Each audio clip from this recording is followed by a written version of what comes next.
बाद नानक साहिब जी को परमात्मा मिले थे बेई नदी के ऊपर। सुल्तानपुर एक शहर है, अब पश्चिमी पाकिस्तान के अंदर है। पहले ज्वाइंट भारत था सारा ही। तो वहां वो नौकरी करते थे एक राजा के घर, नवाब के यहाँ मोदी खाने में। नानक जी प्रतिदिन स्नान करने के लिए जाते थे। जो सुल्तानपुर के साथ से एक नहर बह रही है, दरिया नदी, वहां एक घाट बना हुआ था, वहां स्नान करने जाते थे। वहां परमात्मा उनको 2 बार मिले।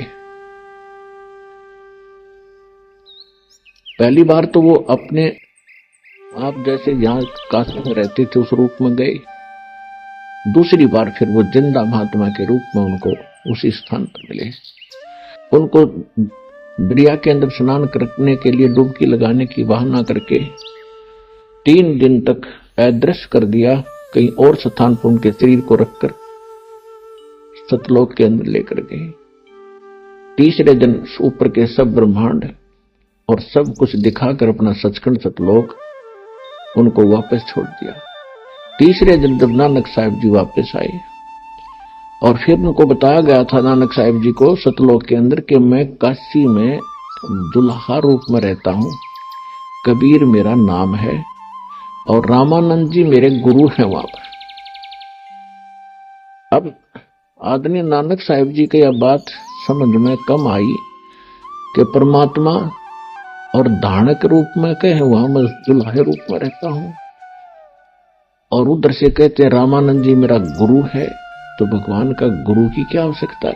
तो ये असमंजस के कारण जब वो वापस आए तो उन्होंने पहली उदासी यानी पहली यात्रा, उदासी मीन संसार से उदास होकर के, ये संसार उनको फिर नकली दिखाई दिया, ये अस्थायी स्थान दिखाई दिया, हमारा वास्तविक स्थान नहीं है।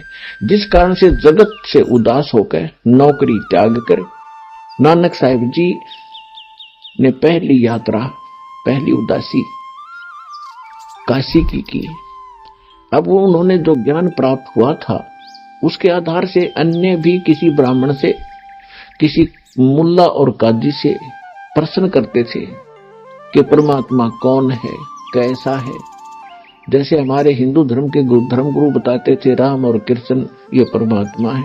नानक साहिब जी को आंखों देख चुके थे भगवान को, सतलोक कैसा है, ब्रह्मा विष्णु महेश जी की स्थिति कैसी है, वो कौन कितनी पावर रखते हैं।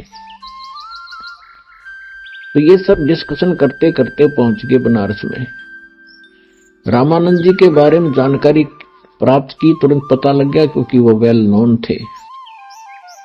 वहां से जब पता चला कि आप, नानक साहिब जी ने रामानंद जी से पूछा कि यहाँ कोई कबीर नाम के कोई दुल्हा धानक है।